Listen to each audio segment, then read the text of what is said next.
We'll go ahead and do quick introductions to get us going. I think the main gist of today's meeting is to more or less review the near final version of our bylaws that we can then present to the full council later this year.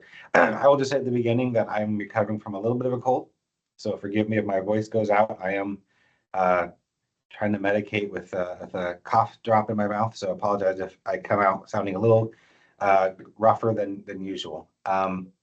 So just to establish and go on the record that we do have a quorum, can we have all the members of the subcommittee turn your camera on if feasible, and then say your name, and I'll start. I'll say Scott Stauffer, subcommittee bylaw subcommittee chair. And then I'll call names just to keep it consistent against. Mark, you're the next name face I see. Good afternoon, everybody. Mark Landauer. I'm happen to be the chair of the Public Records Advisory Council and member of the subcommittee. Thank you. Thank you, Mark. Emily? Emily Gothard. I'm on the PRAC and member of the subcommittee. Thank you, Emily. Will? Hey there, Will Glasson. I'm on the PRAC and a member of the subcommittee as well. Thank you. And I'm seeing a bunch of names. Andrew Smith, you're here on behalf of Representative Anderson, is that right? That's right. I am on behalf of Rep. Anderson, but I do remain, I'm not sure if he's a voting member and whether he could delegate on top of that. So I'm just here to help track and keep up. Thank you. Ex officio, I think Anderson and Senator Thatcher are, and I do see Senator Thatcher. Are you with us today?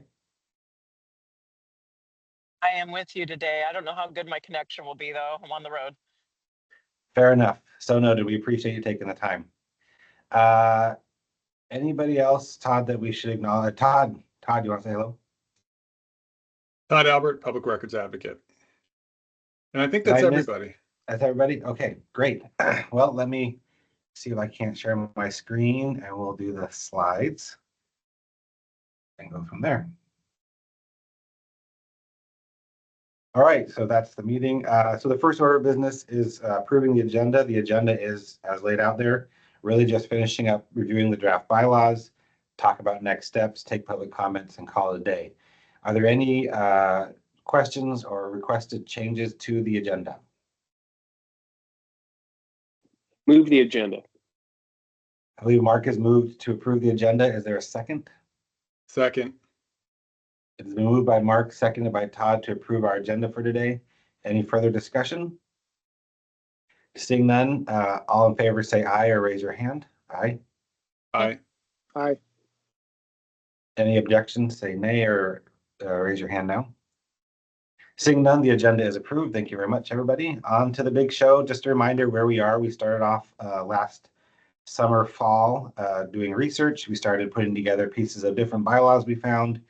And we had a last meeting in November that was really a really good content conversation about the pieces we put together. And today there hasn't been really a lot more activity, not much more activity since our last meeting, but we wanted to take an opportunity to review the draft as it stands today before we move on. Pending the tenor of the conversation today, we'll determine whether or not we need another meeting after this to finalize what we want to present to the council. And then I believe the next full council meeting is in June or July, or whenever that is, that'll be our goal in terms of presenting this to the council. Any questions about our timeline? Scott, if I may, Todd, do we have a full PRAC meeting scheduled at this point? I don't believe that we do, Mark. Okay, I just wanted to check on that to ensure that we don't have any conflicts and the flight deck is clear. So Scott, thank you. Great, thank you for checking, Mark. So any other questions? Sandy, okay, so before I shift what I share on the screen here, just wanted to highlight, there have been the version I'll share with you. I'm going to share the Word version here in just a second, but there's quite a bit of red line, but I think the majority of the red line that we'll be looking at here in officially what's called, I call 2.1 of our draft bylaws, we talked about last time. So I don't think we need to go over every single red line. If the committee would like to, we certainly can. But I think there are really 5 sections that I wanted to make sure that we especially touched on today. And you can see them here. There's just a follow-up question on the purpose mission statement that I think we came to consensus last time. There was a proposal that we enhance the text about the legislative work of the council. We added some language about record requests, how that would be handled. We deleted the secretary out of the officers and terms section. And then we kind of cut and pasted a whole thing for, I think, the city of Portland in terms of meeting expectations in terms of bylaws. So want to make sure we cut and pasted that part correctly. At this stage, does anybody know of other parts of the bylaws we wanted to talk about today, or that you want to make sure we talk about today that's not listed on here? Okay, seeing none, I'm going to stop sharing this and I'm going to pivot to the Word document and we'll go through that. Hey, Scott, I did have maybe Yes. one other area that we might want to look at. Sure. Well, it's on page 3 of the document. It's maybe regarding public comment and the time allotted to speakers. Okay. We just have like a default 3 minutes for allowed for speakers and up to 10 minutes to speak for representatives of groups. This section here.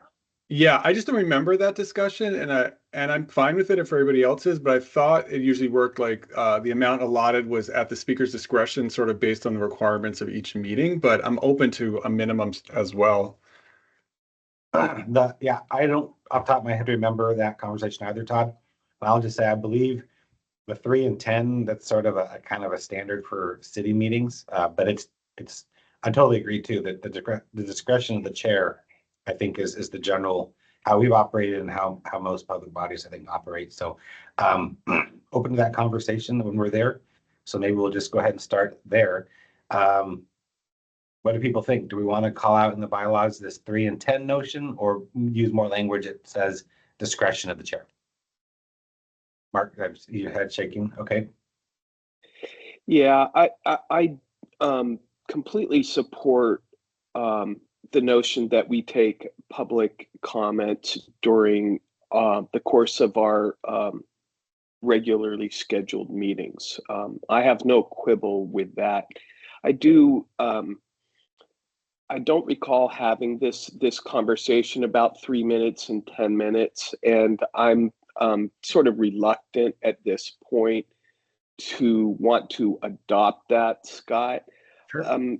Again, my goal has always been to ensure that the public has an opportunity to address the council. I do think that it should be at the discretion of either the chair or the council itself. Obviously, the council can override the chair at any time they choose to, but my suspicion is that the chair, whether it's me or anybody else, will welcome public comment to the extent that it is germane to the topics at hand, and that we have, over the course of the time I've been chair, willing to extend the meeting to accommodate the public's comment.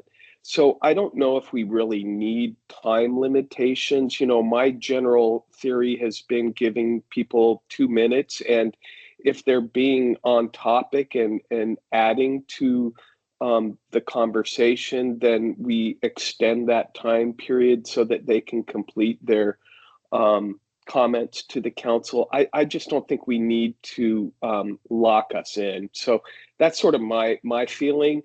But if there are others on the council or the subcommittee that feel differently, I'm more than willing to change my views on that to accommodate them. But again, my theory and the way I've approached this as chair is ensuring that the public gets all the time they need to address the council.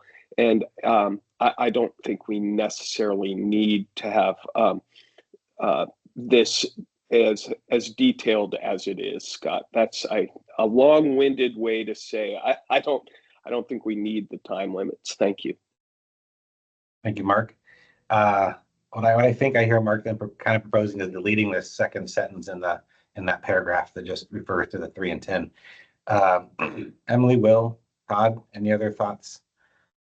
Senator Thatcher, Andy? Andrew? I guess I'm I in favor prefer of leaving it to- at the chair's discretion. Oh, sorry. I Thank you, think I Todd. talked over somebody. Yeah, I'm also in favor of leaving it at the chair's discretion, and generally, for points of order, I like detail and bylaws. It does provide better guidance, but this is not a hill I'd die on. Thank you, Will. Emily? I agree as well with leaving it at the chair's discretion. So deleting it like that. That look okay to everybody? And I see your comment, Andrew. Thank you so much. Okay, so that looks good. You did say one other thing, and I concur with the consensus here. Mark, you said at the discretion of the chair or the council. Do you want to add language to that effect, or do we think at the chair is sufficient? You're muted, Mark. Well, we're obviously getting into the weeds at this point now. You know, I guess I would look to the other members of the council to see whether they think that delegation to just the chair is sufficient. I don't want to be an iron-fisted person who's given all the power here. So I would look to the other members of the council for their feedback. I suspect we're not going to run into this problem, but I see Will's hand is up, so I'm looking to Will to bail me out here, I guess.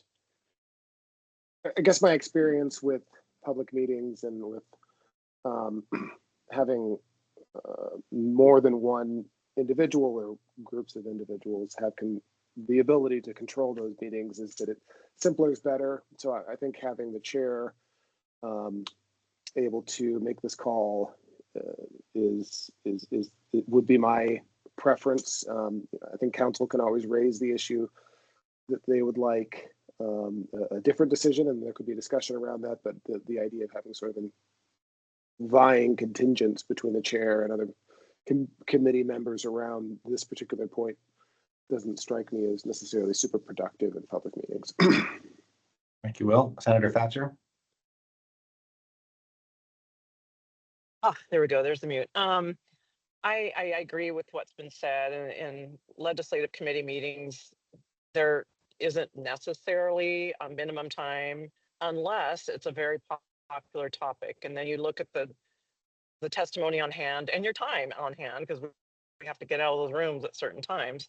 And then you limit the testimony accordingly, you know, to get everybody in, but also allow for testimony. But I don't know.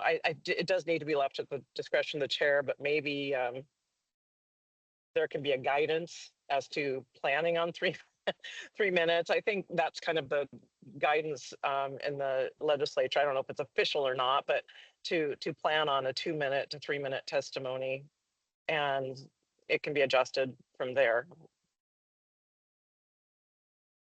Thank you, Senator. I saw a thumbs up from Andrew at one point.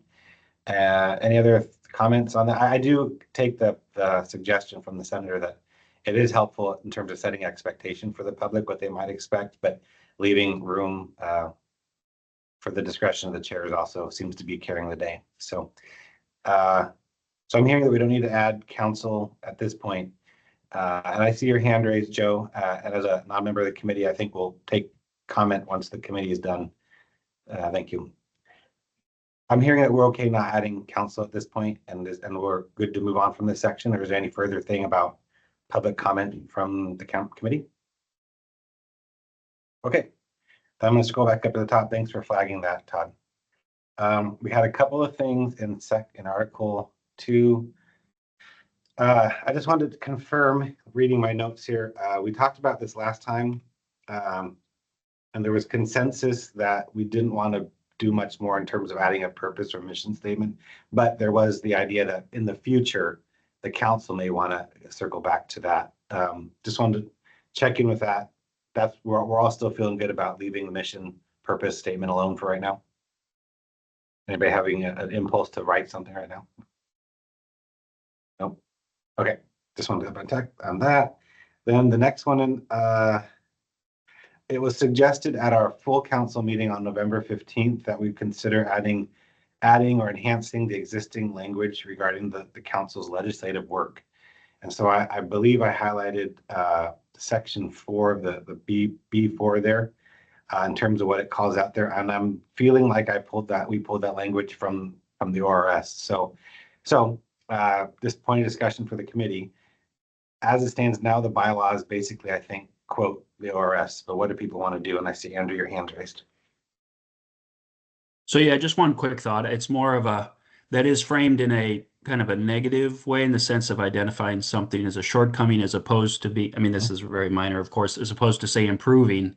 It kind of comes at it from we're going to say what's bad as opposed to this is how we could make things better. Not a huge thing, but we'll probably never look at this again for 20 years. So I just throw that out there. Sure. Point well taken. Thank you, Andrew. Other thoughts on the call to legislative action for the council?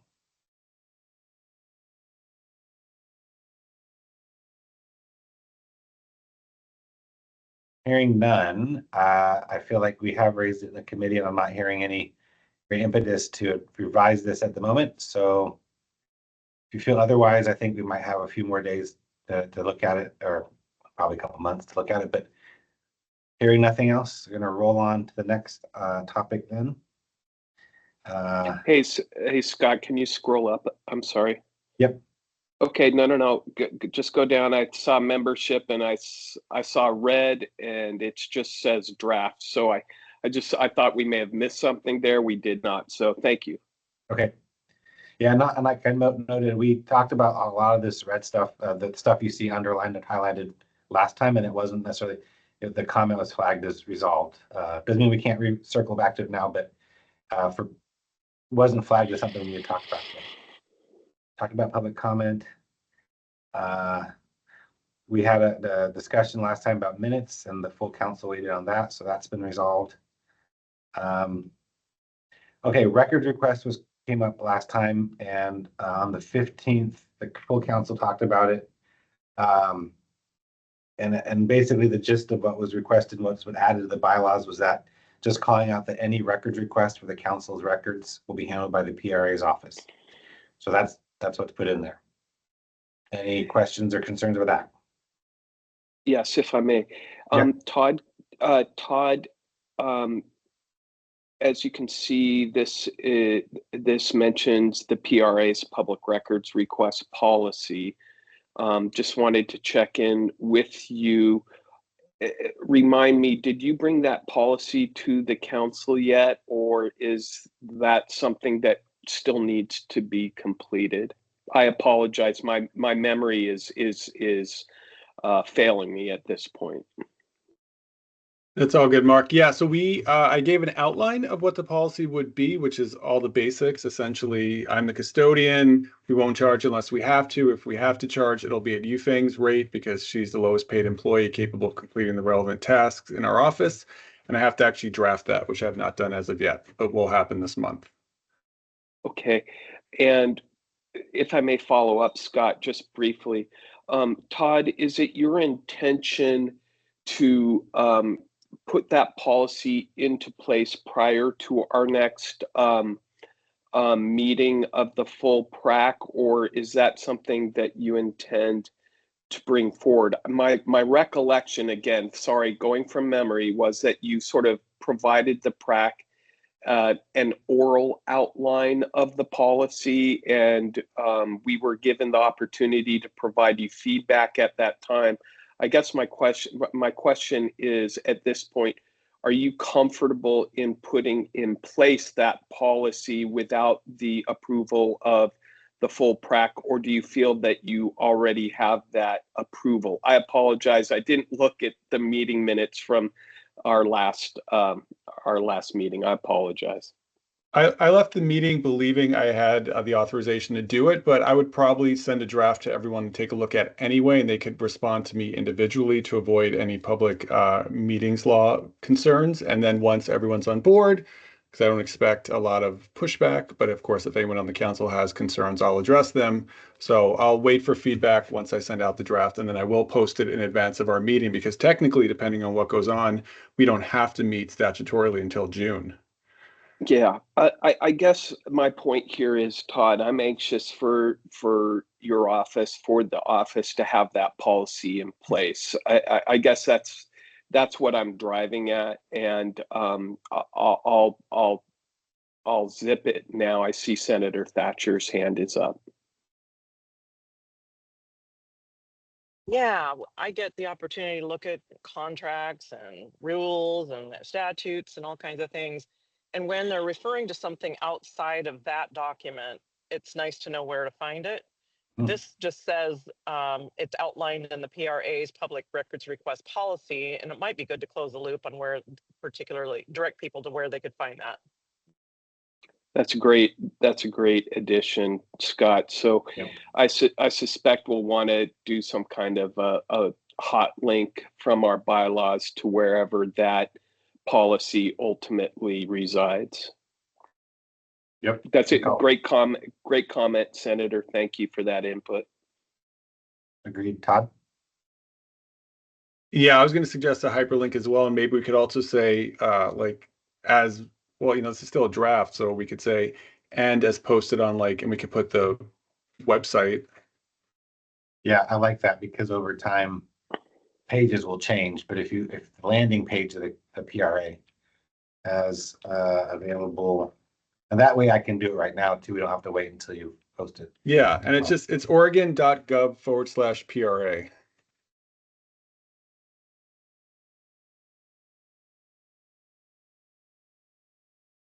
Like that. .gov/PRA. Like that. Yes, I'll confirm it. That's what we're going through. Okay, but cool. that's correct. Good. All right. Thank you all for that. Anything further on the records request reference in these bylaws? Nope. Okay, we got two more items, and the next one is just we've eliminated a position, everybody. There's no longer a secretary called out. Anybody have any thoughts on that? No. Okay. Then the last one that was well, it's not called out earlier, but just to say, we will add an Exhibit A. The PRA hiring process that we have put together last year will be Exhibit A to these bylaws, and I have a reminder for the clean version to insert that, so we're good on that. So this section got quite a bit of it. We talked about the interaction with other agencies and subcommittees, and expectations of meeting attendees. So this is quite a bit of red line. I believe this F1 was, I think I pulled this straight from maybe the ORS, but interactions with other agencies and boards, and then expectations of meeting attendees. I think that G section, like I said, came from the city of Portland. So perhaps we could take 30 seconds to a minute to let folks read this in real quick, and then we'll have a discussion. Does that sound like a plan?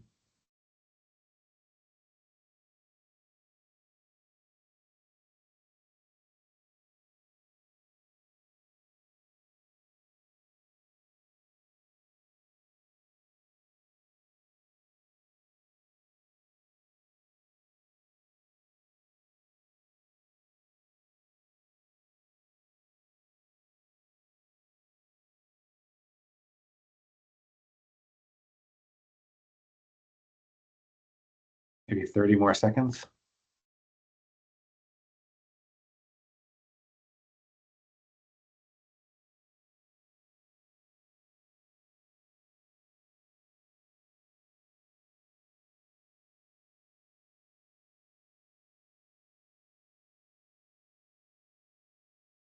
Everyone have a second to take a look at this text? I think it reads, it's a lot, but I think it reads fairly straightforward. Does anybody have any thoughts, comments, observations otherwise?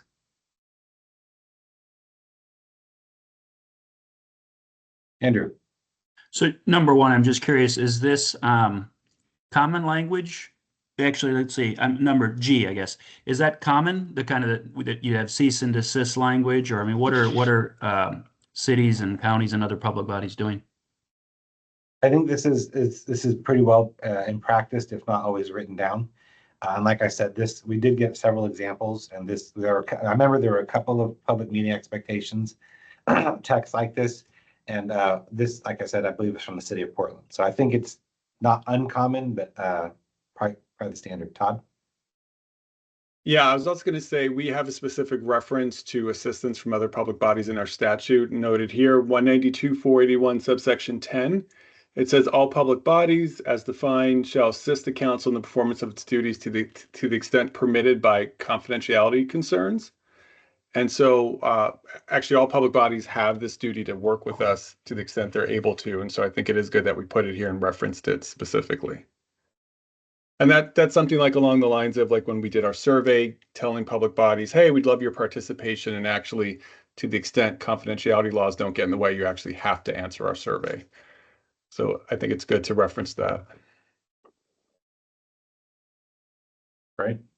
And Will, I saw your comment about adding a space before members. So I think I just did that. Oh, excuse me. Cool. Anything else? All right, well then, folks, barring any other topics related to these bylaws anyone wants to talk about? I think I will switch sharing then.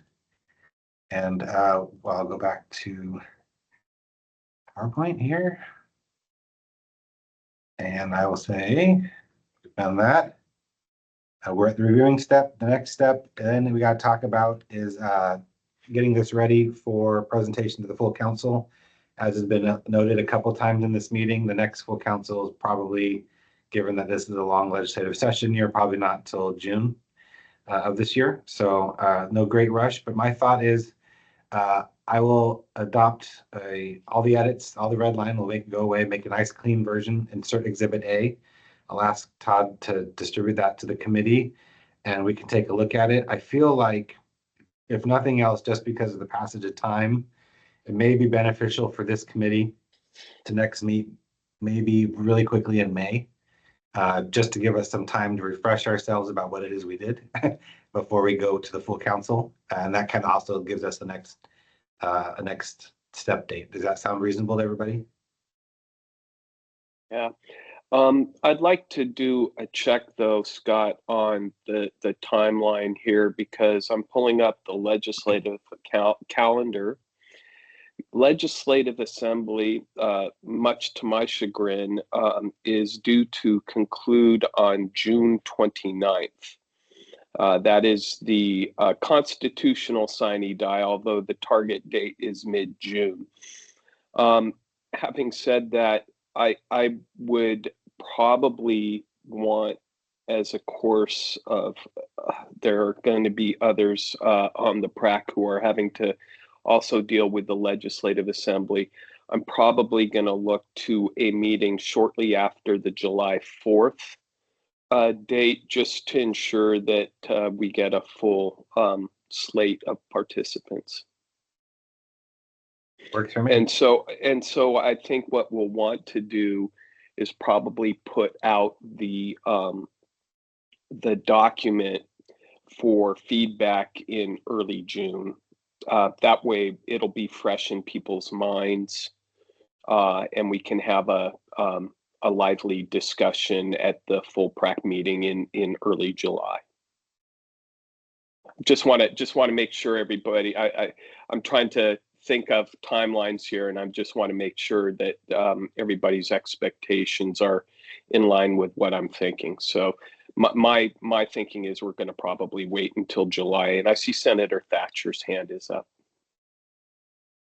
Well, no, continue your train of thought. It was another topic. Oh, no, I'm done, Senator.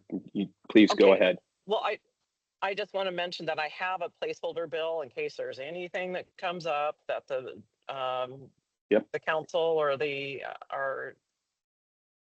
Todd wants to change, or see something that needs to be tweaked or whatever. Let me know. Senator, Tom Holt and I will be we tried to reach you during legislative days. We do have an update on that. So we'll get a meeting arranged with you shortly. Sounds good. Thank you. Great. So this subcommittee might not meet again until June. And I think then the full council in July. That sounds good. And I'll still adopt the things and get a clean one out there before that. So before we pivot to public comment, committee members, anything else you'd like to discuss related to our bylaws? I'd just like to thank you. I just want to thank you, Scott, for all your work on this. Not only on the hiring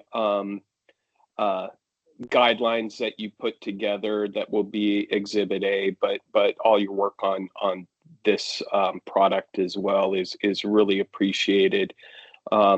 As you know, we've been in existence since about 2018, and here we are in 2025, finally getting some bylaws put in place. So the snail may travel slowly, but it finally crossed at least one finish line that's been long overdue. So thank you for your work on this.